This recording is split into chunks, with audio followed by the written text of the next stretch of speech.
Bonjour à tous. Il existe un endroit en Australie qu'on a tenté de faire disparaître. Si vous voulez vous y rendre et que vous trouvez la route qui vous y conduit, vous tomberez un moment sur des panneaux qui vous diront de stopper votre chemin et de faire demi-tour, car vous êtes sur le point de vous mettre en danger. Si vous décidez de continuer, vous trouverez d'autres panneaux sur le bord de la route qui vous préviendront que vous vous dirigez vers un endroit très dangereux. Et si vous continuez encore, vous tomberez enfin sur White Gnome. A tout de suite.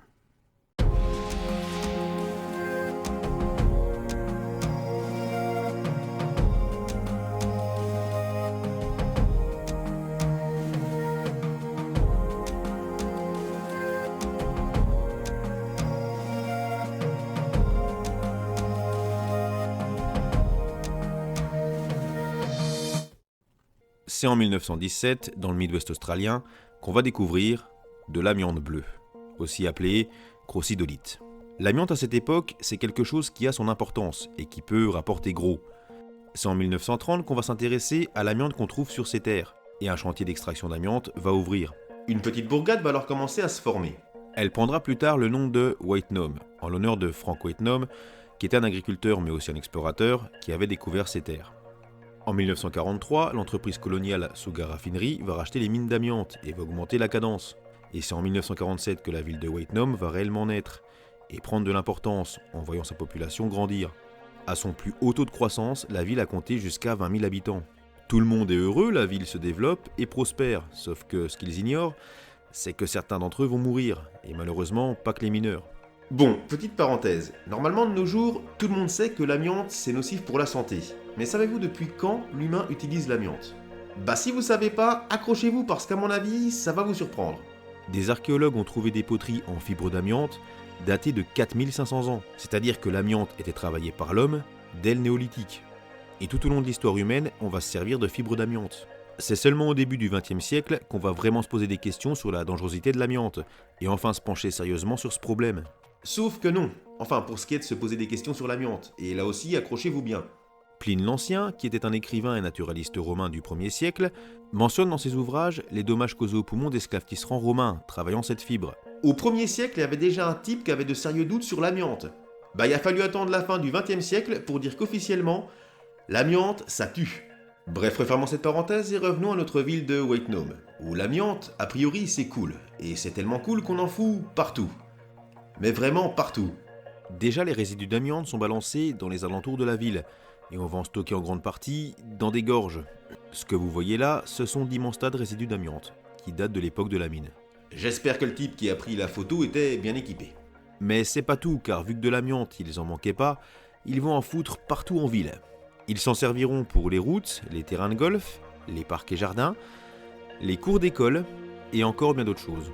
Ils vont même en mettre sur la piste de décollage de l'aéroport. Quand un avion décollait, ça volait dans tous les sens. Sans compter que lorsqu'il y avait des tempêtes, les résidus pouvaient être transportés sur des kilomètres. Je vais vous montrer des photos de la ville de White Gnome, qui sont facilement trouvables sur internet, et qui me font personnellement froid dans le dos. Comme quoi pas besoin de voir des photos paranormales ou horribles pour se sentir mal à l'aise. Sur cette photo, des hommes jouent au golf, et le demi-cercle que vous voyez autour d'eux, c'est de l'amiante. Sur celle-ci, des mineurs s'amusent à une compétition de pelletage d'amiante. D'après les sources, tous seraient morts de cancer, sauf un.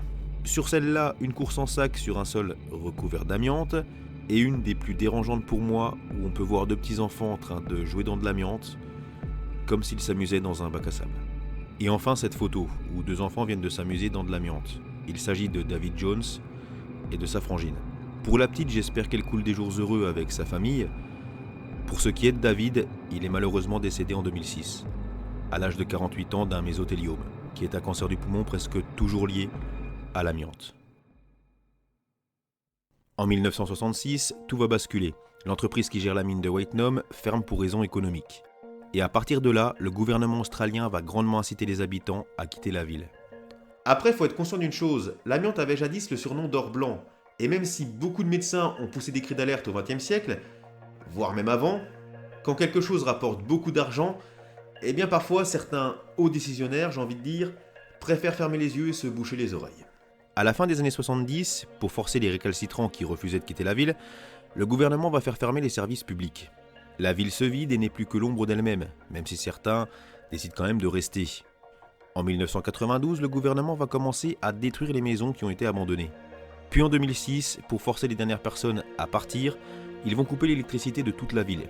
Et enfin en 2007, White Gnome va être effacé de toutes les cartes d'Australie et va disparaître des panneaux routiers.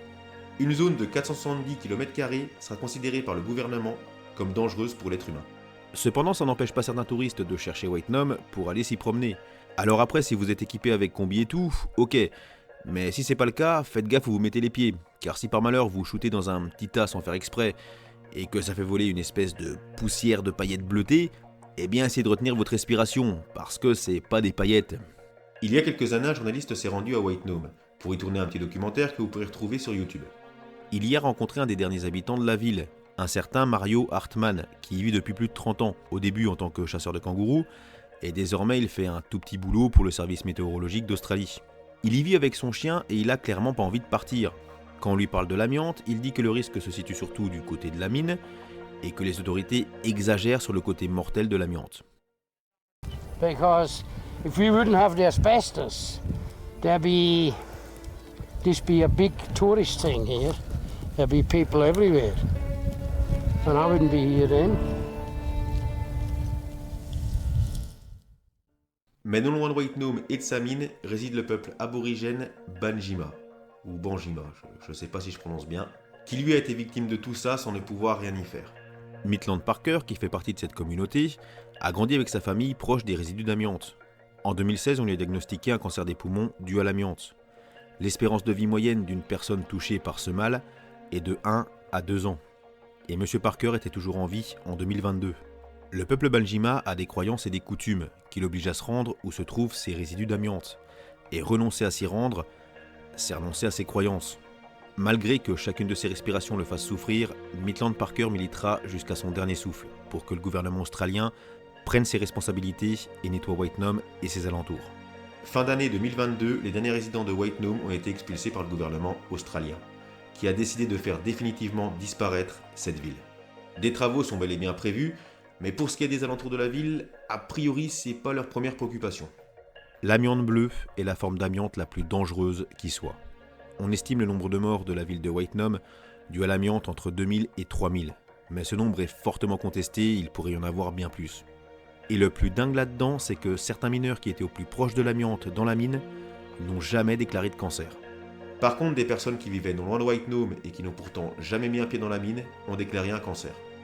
L'amiante, il y en a encore un peu partout, et il y en a même peut-être tout près de chez vous, sans que vous le sachiez.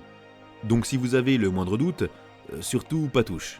Faut savoir que dans certains pays, l'amiante est toujours extraite, et sert de matériau de construction, comme par exemple en Inde ou au Mexique. Le Haut Conseil de santé publique estime que d'ici 2050, l'amiante pourrait tuer entre 70 000 et 100 000 personnes en France. Alors imaginez dans les pays où on s'en sert encore.